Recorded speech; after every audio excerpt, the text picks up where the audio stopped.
Okay, here we are. Another podcast going down today. This is episode number 63. Holy shit balls. I cannot believe we've made it this far, family, and that you guys are liking all the content I'm putting out. So I'm very excited for 2022, all the fun things to come, hopefully bringing you some guests very shortly. But let's talk about today's podcast. And for those of you on YouTube, because I am filming this for YouTube as well, in case you want to know, this lipstick is very, very red, and it is Fenty Beauty, and the color is uncensored. Go figure. Here we are on Boss Bitch Radio. It only makes sense. Okay, today I decided I needed to record something that has to do with a lot of the, resistance that comes with like New Year's resolutions, or the struggles, I should say. That's a better word. I've had a lot of coffee today, folks. We went to Bottoms Up this morning. And for those of you that aren't local to Modesto, it is a local coffee shop. It's like a bikini coffee shop, and they have white coffee, and it's absolutely amazing. And so your girl had like 3 shots of espresso, and I've been on a caffeine detox. So let's see how this goes. All right.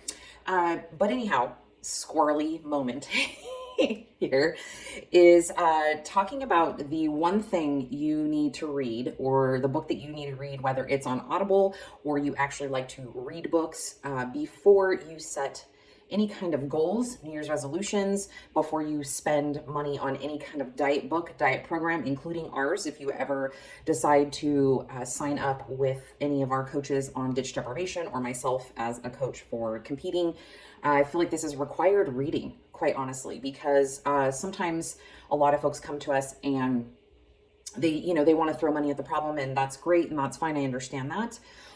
But you also have to realize that there are some other deeper factors that have to be looked at before you can just dive in to a program and expect to be successful. So for those of you on YouTube, I'm going to share the book. It is called Willpower Doesn't Work by Benjamin Hardy. And a lot of this podcast is based off of this book. I've read it. I've dog-eared it. For those of you, like I said, on YouTube, you can see like there's tons of dog-eared pages. I even, if I find a book that I really like, you guys, so here's a little hack. And I sit down with like a highlighter and a pen, and I generally will make notes, but I will create like my own table of contents in the beginning of the book. So that way, if I want to go back and read something that really resonated with me, I can just go back to that page. And I'm so shaky from all the caffeine that I'm trying to show my YouTube fam. But it's a great tool. So when, I'm going back, just so you can kind of see, like, I create a spot for like really great quotes, and I will just list the page numbers. I know this is coming up backwards on video, but and then also like certain pages that I feel like are relative to topics either that I want to go back and read, maybe when I reread the book or when I'm podcasting. And I actually found that little tool from Tim Ferriss. So if you're not listening to Tim Ferriss's podcast, you need to. He is an amazing podcaster. He's got a ton of content. He's like a human guinea pig for all things, and he reports back all of his findings with all of his trials and errors with stuff. So I really enjoy his podcast. But willpower doesn't work. So the premise of this book is that you can create and control your environment for you to have success and not rely just on willpower. Now, the other thing he talks about a lot in this book is that if you're required to rely strictly on willpower all the time, you will continue to make minimal progress. And I know that, at least for myself, I struggle, a lot of times coming out of prep and not having, that hard and fast goal. It can feel like a slippery slope. And so when I'm home and I'm like, if I don't control the environment of which is my foods, it is very easy for me to just be like, oh, it's there, I'm going to eat it, I'm going to snack on it, it's there. So, that's one example. The other thing he talks about is to achieve your goals. Making committed decisions involves few things, right? So, and I talk about this often in a lot of podcasts, which is, I like to say, throw money at the problem, which is having some skin in the game. So one thing in that means investing in the process, right? So investing upfront in whatever your path to the goal is. So for example, a lot of times I reference fitness because it's obviously my scope of practice. But, when folks are like, I want to lose 20 pounds, I want to lose 50 pounds, or I want to do a competition, and they just try to go at it alone. If you have skin in the game, you've made some kind of investment towards that goal, whether that's hiring a coach, whether that's investing in personal training, buying a training program, and following that, some kind of skin in the game is one great step towards achieving your goals. A second thing is, and I've talked about this too, this book has highly influenced a lot of not only my mindset, but my coaching. Excuse me. So the second thing is telling people, right? So making it public. One thing I tell my competitors is when they start working with me, if they start working with me as lifestyle clients, and then they're like, oh, I kind of want to do this competition thing. I'm like, you better make that public, because if you keep just ruminating about it in your head and you just kind of toss it around there without saying it out loud, it just becomes a backseat priority a lot of times. And you're like, oh, well, no one's really holding me accountable. Nobody knows. It's a secret goal that I have, So, for example, actually, this is perfect timing. Last night I was training clients at the studio, and I was training one of my clients, Danielle, and I'm going to throw her under the bus because I know she listens to this podcast. And she's been working with me for over a year. After she had her son, we've been working on nutrition and all the things, and her body's taken a great shape. She's been training at the studio 2 times a week religiously for over a year, and she's made some significant changes to her body composition, right? She's starting to shape up just like our program lends itself to do. She's shaping up just like a cute little competitor, right? She's getting that little competitor body. And so I keep putting the bug in her ear, and finally I just held her feet to the fire, and I said, look, are we shitting or are we getting off the pot? And what do you know? She decided, had the discussion with her husband, and she finally told me yesterday. So I'm telling all of you now, so we can all hold Dirty D accountable. But we had that conversation last night. She's like, oh my gosh, it makes me sick to my stomach thinking about it. Am I going to do it? I'm like, if it doesn't scare the shit out of you, then there's a problem. Your goals should be overreaching, switching to the wellness division. I've had a lot of folks in the question boxes. I just posted one yesterday, and I had some folks like, oh, are you nervous about the switch? Are you scared? And to me, it's, I have to push myself outside my comfort zone in a different direction to give myself a fresh new perspective, a fresh new look at what I'm doing, approach things differently, a new challenge. And so, yeah, I'm really scared, but that's the fuel for me. That's what fuels me to push me, because not only am I accountable to my coach, I have obviously told everyone on my social medias, including YouTube, Instagram, podcasts, all that fun stuff. And now it's well, I'm a person of integrity. I'm a person of my word. I'm going to do the things, even though none of y'all are going to come looking for me and be like, listen, bitch, you said, and I'm not going to follow you anymore because you're not a woman of your word. I'm sure that's probably not going to happen. But for me, I know that once I put it into the universe, the wheels start to turn in that direction. I start reverse engineering the process. I start creating my environment to make sure that I succeed towards that goal. It's not perfect, okay? This isn't about perfection, but it definitely is about creating that environment for success, okay? The third thing in achieving your goals, as far as making committed decisions, is setting a timeline, okay? So rather than when you set your New Year's resolutions and saying, I want to lose 20 pounds, great. By when? And, giving yourself that deadline and making it important, right? Putting it on a calendar, putting it everywhere so you can see it, right? Maybe you put it as one of those little countdown timers on your phone as your screensaver. Maybe you tell people my goal is to lose 20 pounds by March 15th. And when I do, then this is going to happen. Or, I'm going to reward myself by doing this. Or if I don't, this is what's going to happen. If I don't hit my goal, then, that's another topic we're going to cover in this podcast. If not, then what happens? If not, then I don't give up. We don't do that. Boss bitches don't do that. If not, then I will add another day of personal training to my week. I will make that investment. I'll look at my budget and I'll see where can I trim the fat somewhere else. And that way I can put that investment back in myself rather than giving up, right? So creating if not then scenarios and if then scenarios, okay? Also, the next thing is having accountability, which obviously when you outsource a coach, that's a huge help, right? Even coaches have coaches, like dentists have dentists and lawyers have lawyers, right? So even myself, I can't even tell you how many years I've had a coach. I tried doing it myself, and at some point, I coached myself to stage, but I had already done multiple shows with a coach. So I'm like, okay, kind of have the blueprint, kind of know what I'm doing.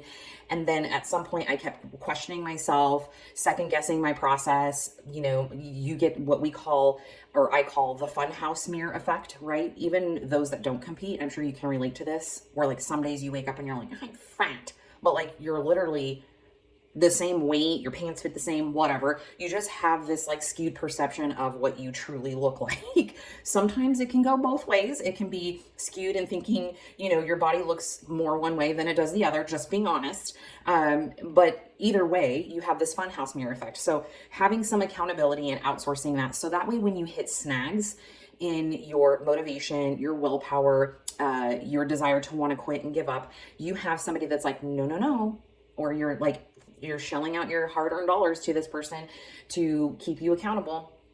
And that person like brings you back to reality. Now, coaches' jobs are not to be like your therapist and solve all your problems. And, you place all the blame on your lack of results on them, because at the end of the day, you're an adult. And so I'm going to smack you on the ass and tell you there is a part of the process, a huge part of it, that requires your effort and your execution. But when you have to circle back to somebody and, you check in, for example, like our clients, if I gave you your marching orders to hit 4 days of cardio at 30 minutes and you come back and you're like, I only did one. And I'm going to be like, okay, what do we need to do this next week to make sure that you get 4?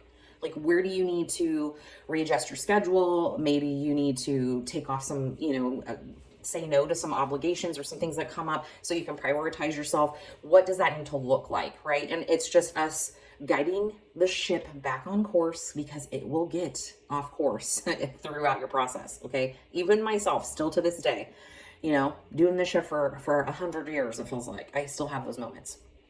Okay, but the number one thing, it is the most important thing, and that's what the premise of this book is removing or altering everything in your environment that opposes your commitment, that opposes your goal, whatever that is. You have to build an external defense system, so that way you're not relying on willpower all the time if you have set goals to be successful in any area, whether that's, furthering your education, whether that's a fat loss goal, whether that's a fitness goal, whether that's a business goal.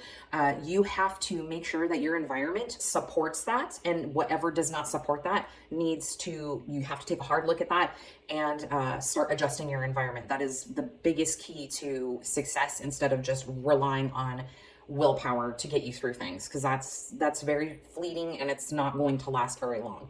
You might start off a program really excited, have all kinds of willpower, but I'm going to tell you at some point that will diminish. You'll get tired, things will happen, life will get lifey, and your environment will suck you back into the vortex. Okay, so one thing he talks about a lot in here is, if you want to change, you definitely need to change your environment as you go through your day. So a lot of times we're in autopilot mode and we don't realize that the little things that we've adjusted to are what's contributing to our lack of success with reaching our goals. Okay. So, I'm looking back in my previous life, all right, when I worked in the medical field, I worked in the medical field, it was almost a decade.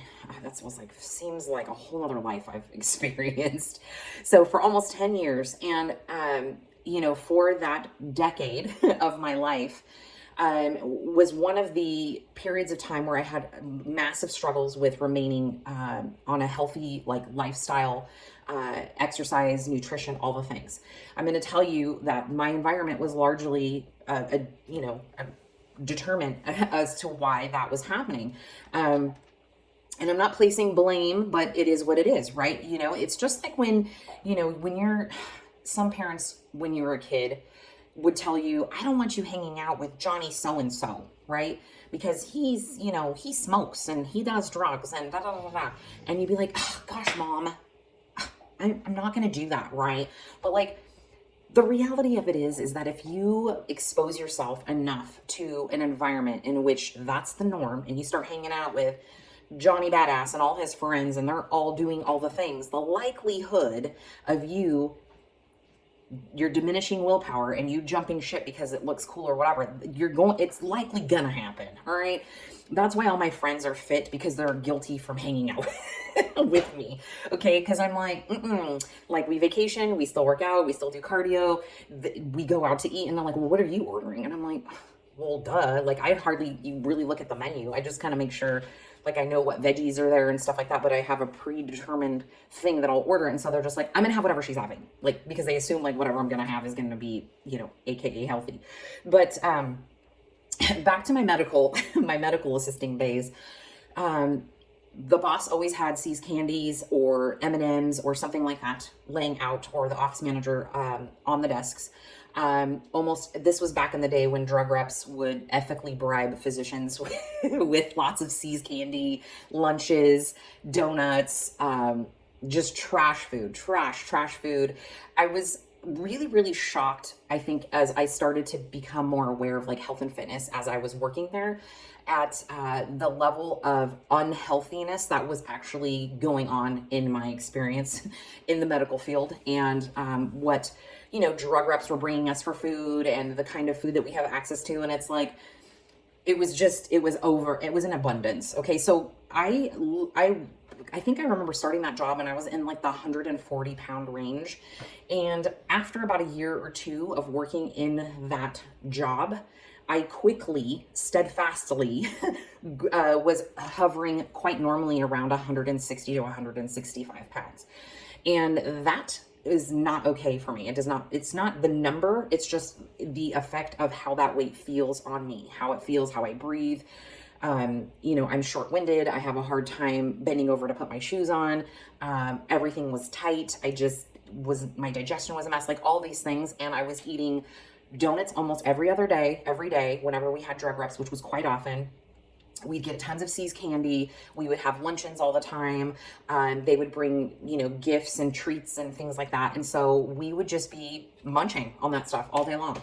And then, you know, I'd go home and I'd probably continue eating more processed foods or whatever, because it was like, oh, well, fuck it. I already ruined my day. I might as well just eat more shit, put more shit on top of shit. So ultimately, you know, I know that my environment plays a huge role in my health and fitness goals.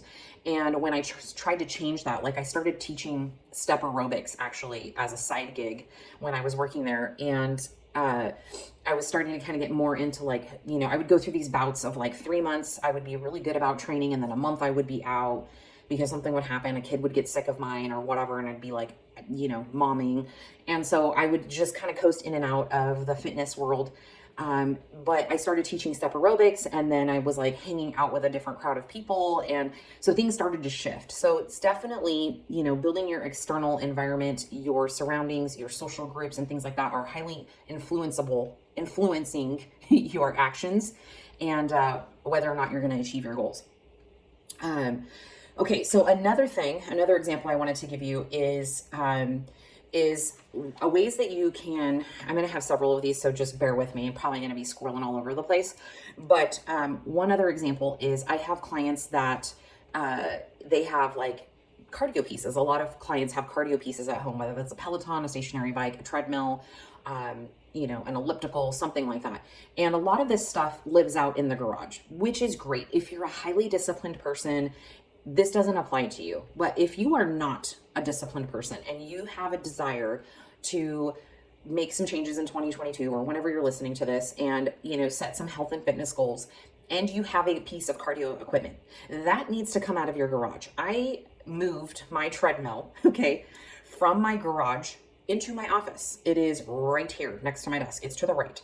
And Often I will just get on there to get some steps. If the weather's crummy like it is right now, I'll just kind of get on there and get some steps, watch a YouTube video. I'm not trying to jog or do anything crazy. I'm just trying to get some movement in, because during the summertime, usually I'm out walking my dogs a lot. I'll hit over 10,000 steps. Well, when it's raining and crummy like this, it's really hard to get that in. So move your cardio equipment somewhere so it is in direct vision. So when you look at it, you're like, shit, I gotta get on the thing. Okay. If you are trying to break the habit of just watching too much TV and you need to get your ass in the garage to get on the treadmill or the bike or whatever, move that fucker into your living room. Okay. I don't care if it's not aesthetic. You're going to thank yourself when you decide, well, the bike's here or the treadmill's here or whatever, and I'm just going to go ahead and get on it and watch my favorite show. You might as well multitask. Okay. So that has been huge for me. Some of you guys who work with me have even seen me do your check-ins while I'm on my treadmill. I made a desk out of it.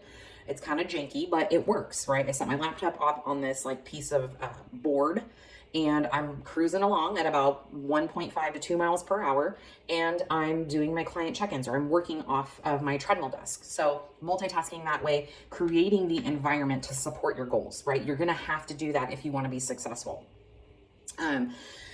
Okay, some other things that you can consider as far as your external environment that are affecting your internal environment is, like I mentioned, with the pieces of equipment, it's like your physical surroundings.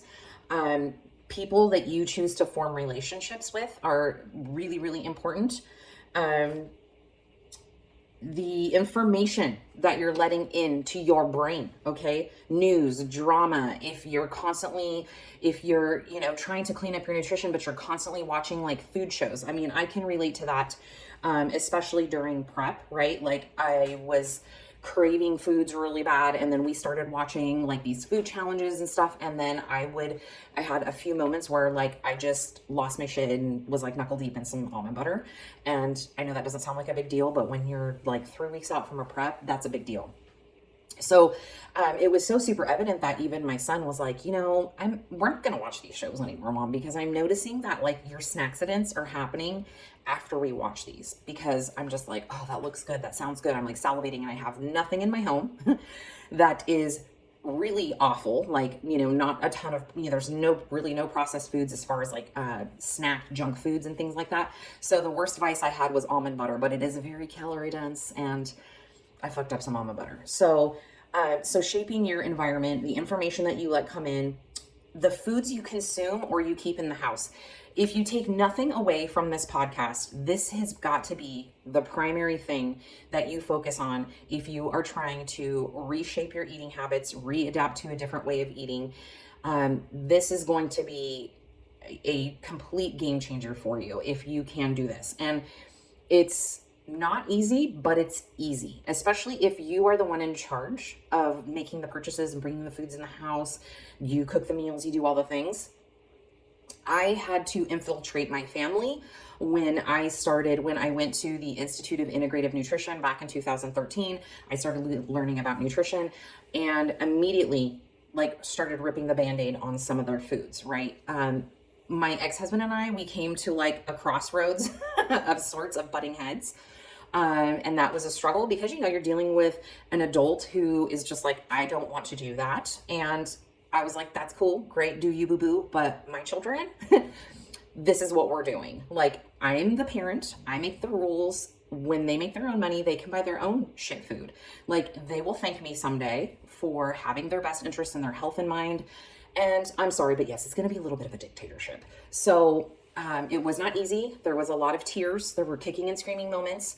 And I'm not a complete asshole. I mean, I am, but I'm not. So we would have moments where they had little treats and things like that. But it was not the norm. It was not normal.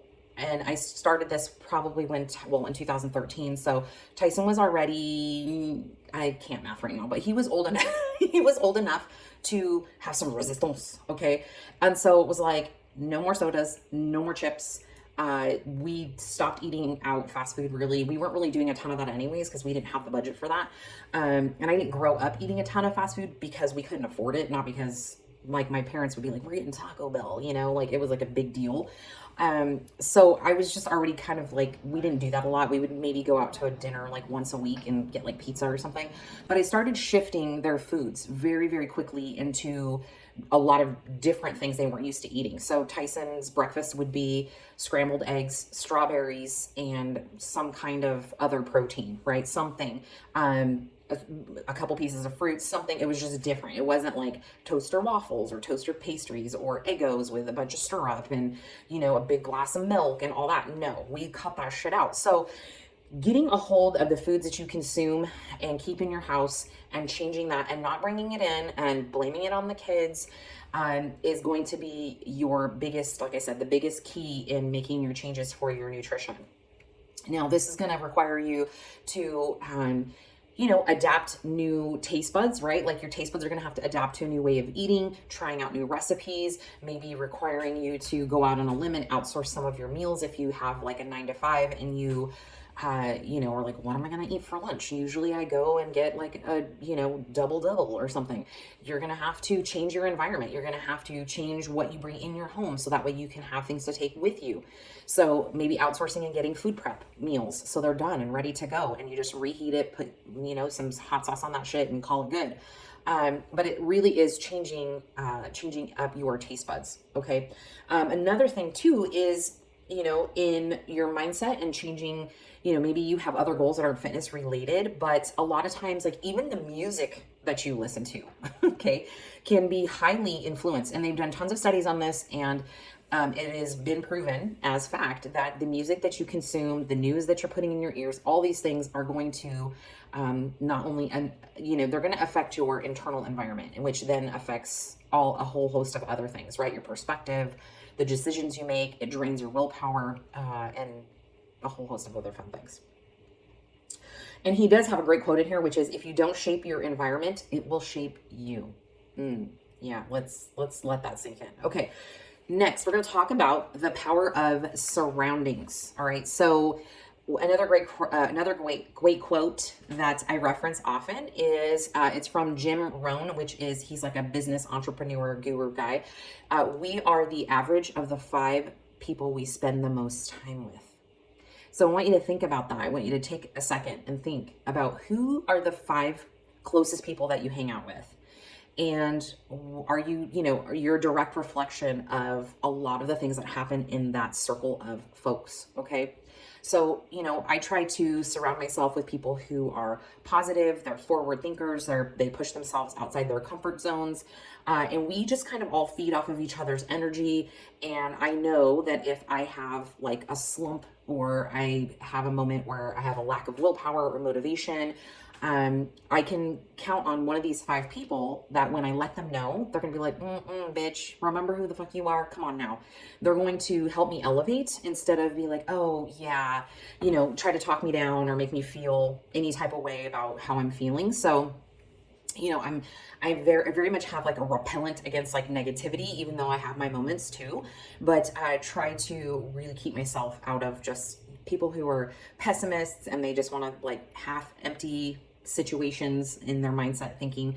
And so, you know, really think about that and how that is potentially influencing, you know, your behaviors and any changes that you want to make for the future in 2022. Another thing, as far as the power of surroundings, is called the negative secondary connection. So this is something, that I've really been noticing a lot lately. I'm going to tell you why in a second, but what this means is that if your spouse, your partner, boyfriend, girlfriend, whatever, gets fat, and I hate to use that word, but we're just using this as an example, your chances spike significantly. Now, something we've been watching, Tyson and I, we just, you know, we make our dinner, we sit down. Tyson's my son, my youngest son. And something that we've been watching lately is this show called Fit to Fat to Fit.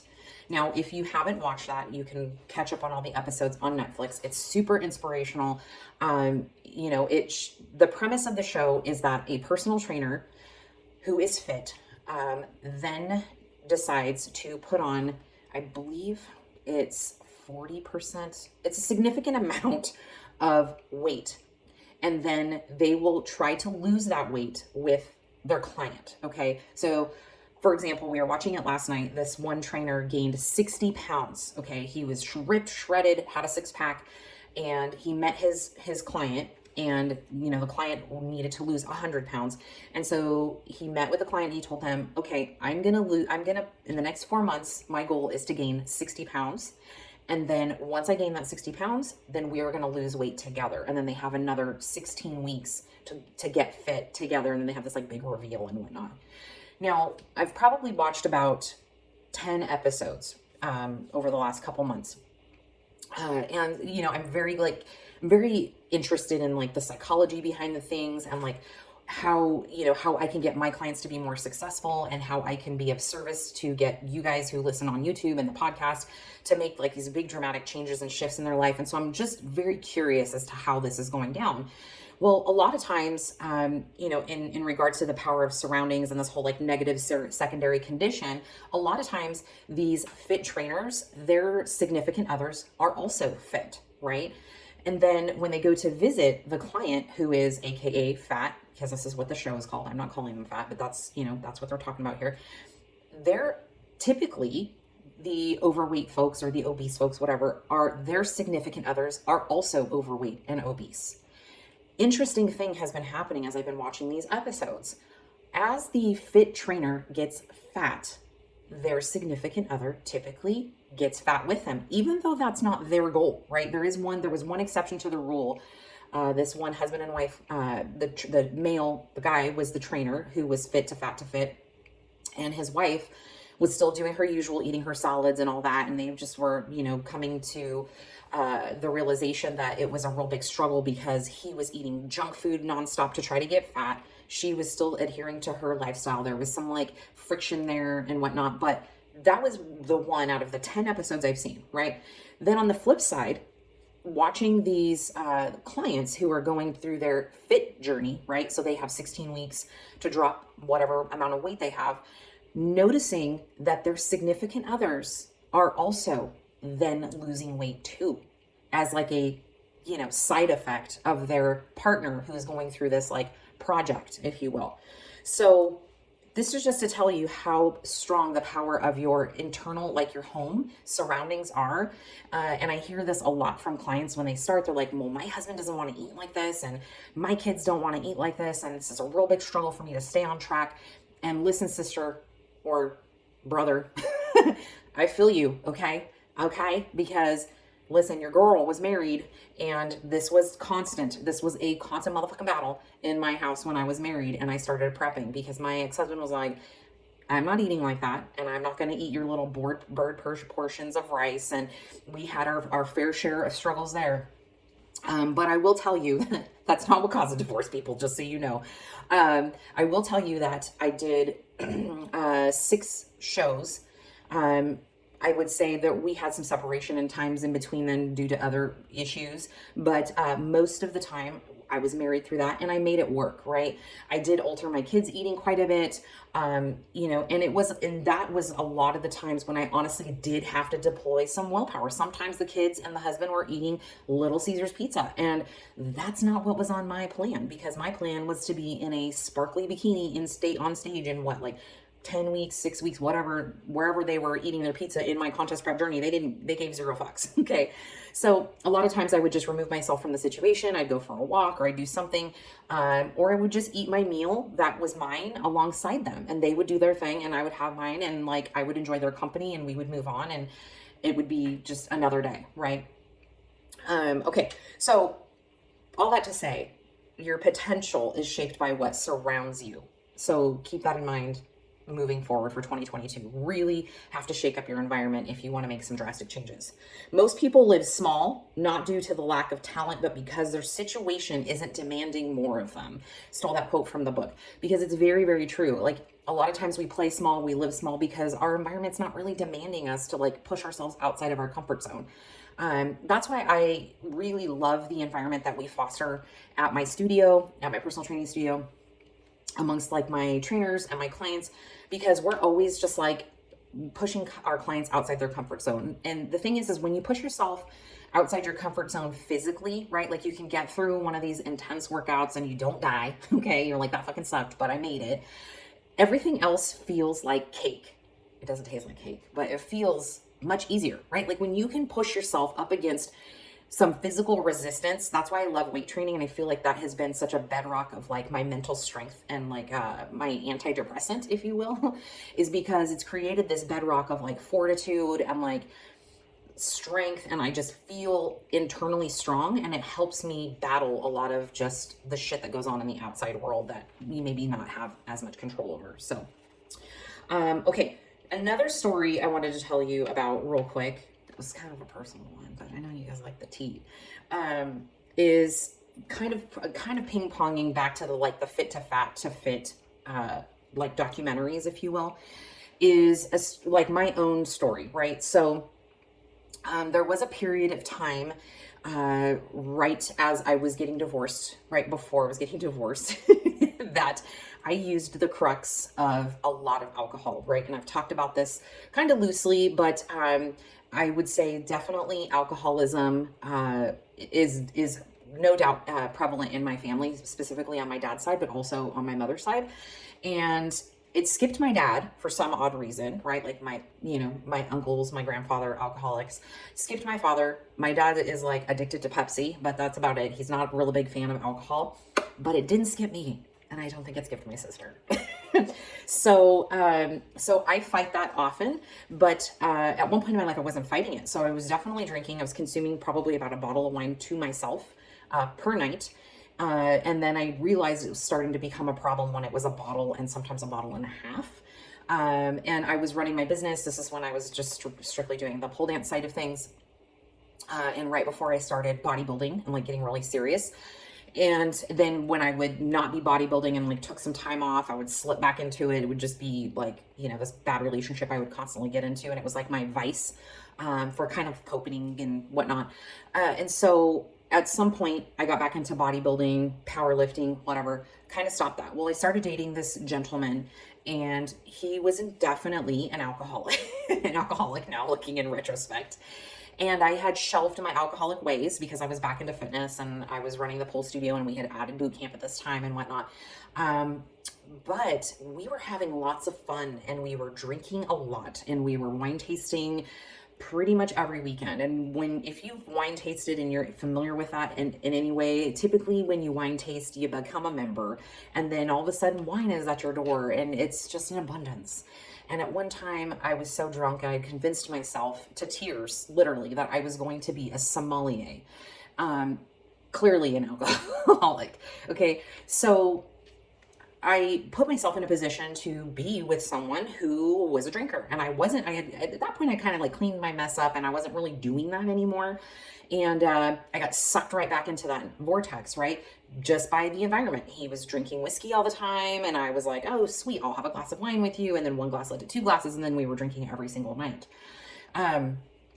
Not a good look for me. Not a good look for my health, my mental state of being. The next day I feel very depressed. It's like a depressant, because alcohol is a depressant. And then fast forward, I decide, that ends, and it was for the best. And, at the time I didn't think so. I was quite devastated. But it was definitely for the best. And then I made a switch to getting back into the bodybuilding world, and I started dating a bodybuilder. You guys may know him. He's been on my podcast, and he's not a drinker. It's not part of the bodybuilding lifestyle. And so then switching to that environment, and I've still kind of had some residual ways, right? I still like to drink. I still like to have some drinks on the weekend.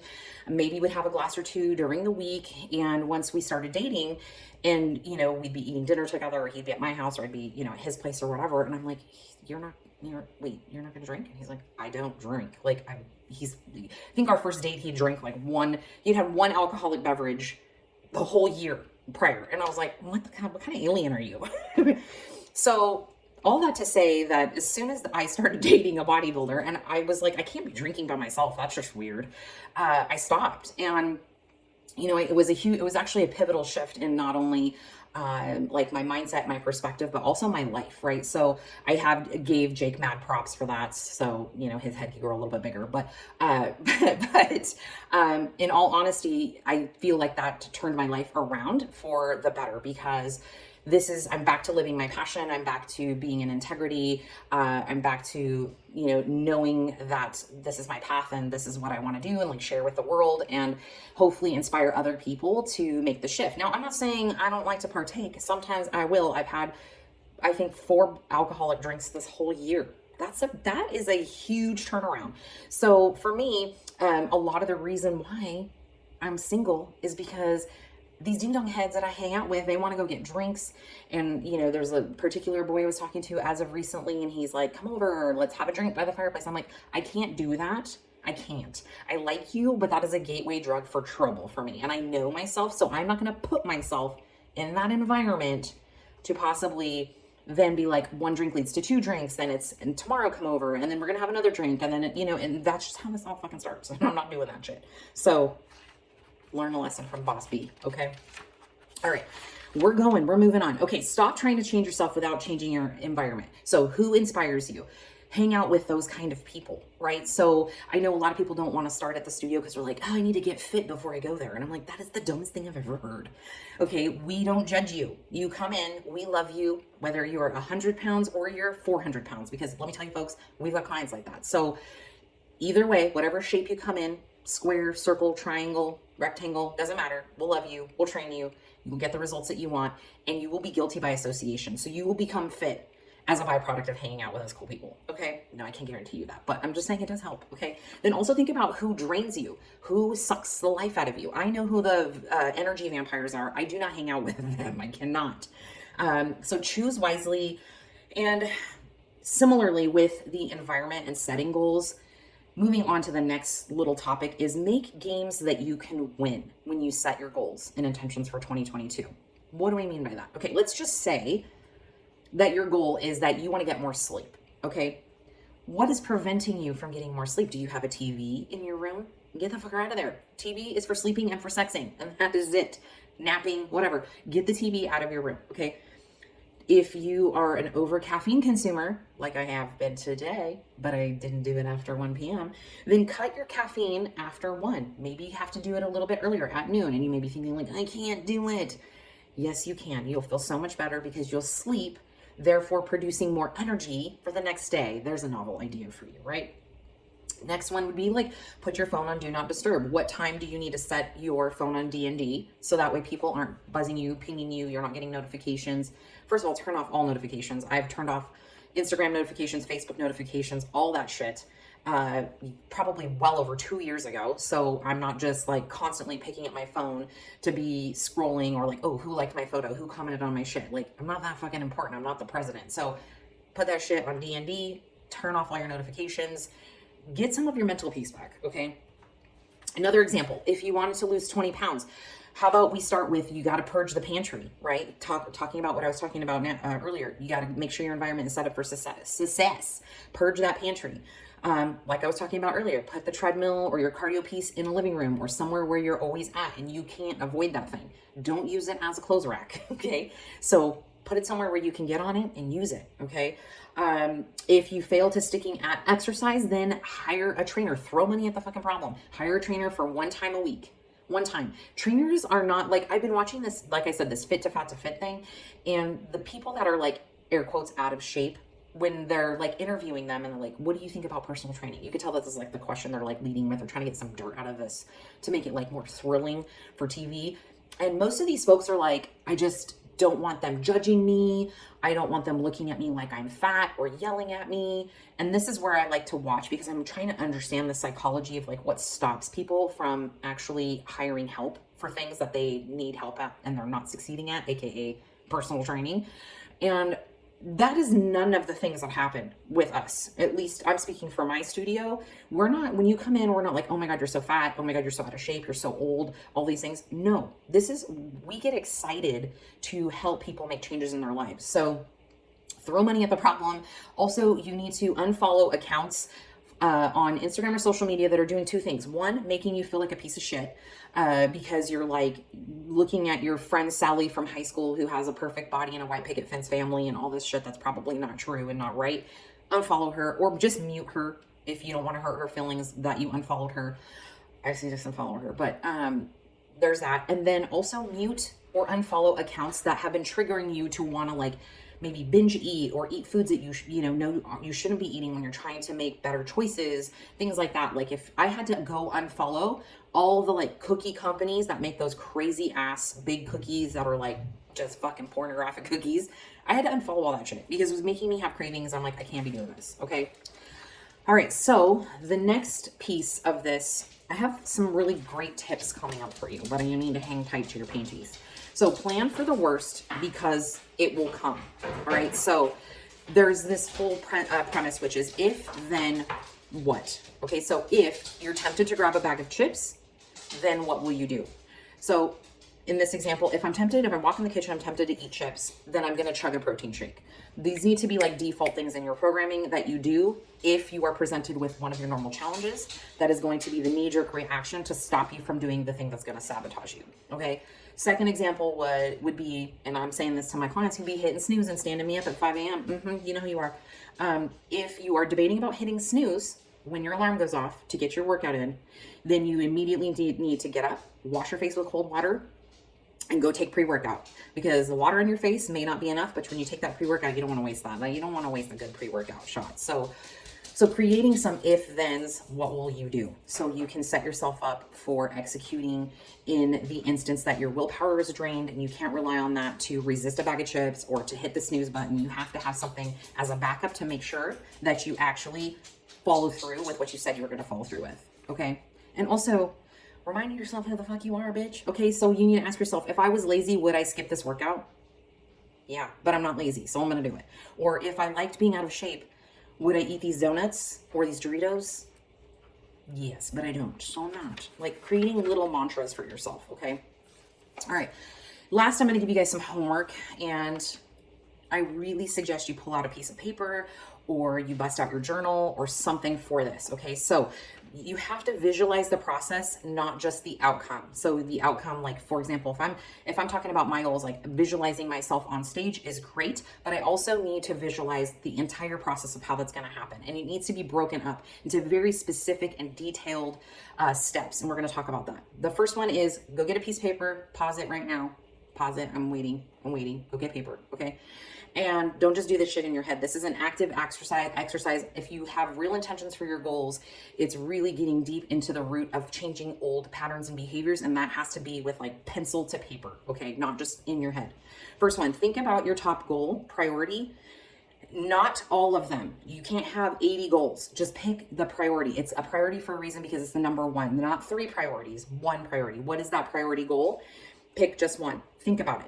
How bad do you want that? Is that really the priority? Is maybe there a different one that should be the priority? Figure out what is like in your gut, in your hardest of hearts, that needs to be your priority for your goal or your intention. Okay. Secondly, finally, write that down. Get very detailed. For me, my goal on July 24th, I will step on stage as a wellness IFBB pro. And my goal is to get top 5. Okay. We're just putting that into the universe. I just made that up, but we're going to roll with that. Okay. And then give it a timeline. So I just gave you the timeline. I know by July 24th, I want to do that. So now my brain, my squirrely little brain has to reverse engineer that process, right?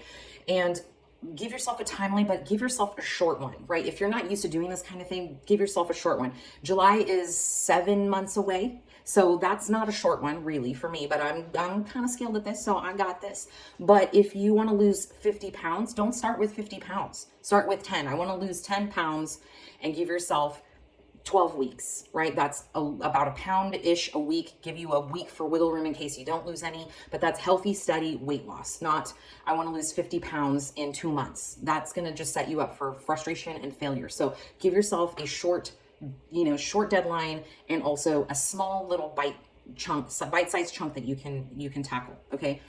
Next, step number 4 is I want you to think about all the potential obstacles that you will face in the achievement of this goal, of trying to achieve this goal, including environmental ones. Okay, so I might be tired. What are all your obstacles? I might be tired. I might have sick kids. I might have to work late. I might have to do overtime. I might have social gatherings that come up that I'm going to have to navigate. I might have dirty laundry that won't let me have the right clothes to wear to the gym. Like, get super annoyingly detailed at The dog might barf on the carpet and I'm going to be stuck and I won't make it to, I mean, just get really obnoxious as far as what your obstacles might be, because I'm going to tell you, these become your excuses.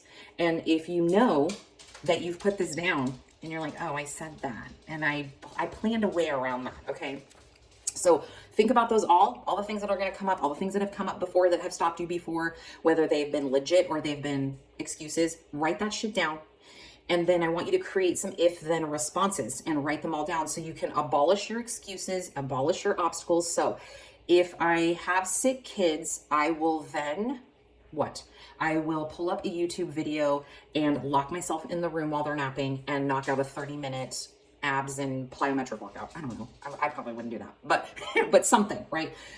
Or if I get invited to, you know, Miss Sarah's, you know, weekly wine night, I will then politely decline, or I will bring my own beverage, BYOB, okay? Something, create if-then scenarios. If this happens, then I will do this. So that way you are fully armed with your plans going forward, okay?